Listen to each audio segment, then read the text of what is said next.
Maintenant, à ce stade du cycle, nous passons à l'exécution. Nous lançons des ordres de fabrication vers l'atelier, nous recevons les retours d'avancement et nous observons les conséquences sur le planning. Dans le diagramme de Gantt, si vous choisissez le code couleur appelé statut d'opération, l'ordre IDPE apparaît en gris. Donc cette couleur grise, elle nous indique que l'ordre est simplement planifié. Désormais, si on va dans la liste des ordres, on peut voir que tous les ordres sont uniquement planifiés. Donc maintenant, on va libérer un ordre, l'ordre numéro 7, et lorsqu'on le libère, il devient bleu. Et son statut, il passe Start Possible, donc démarrage possible. Ça signifie que cet ordre de production est maintenant autorisé à être lancé. La première opération est affectée au découpeur laser numéro 2.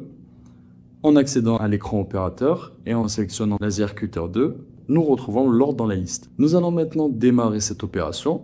Donc on clique sur l'icône en forme d'horloge et donc là on a une fenêtre de dialogue qui s'ouvre et donc on peut voir que sur la case verte en bas, c'est pour l'enregistrement de présence.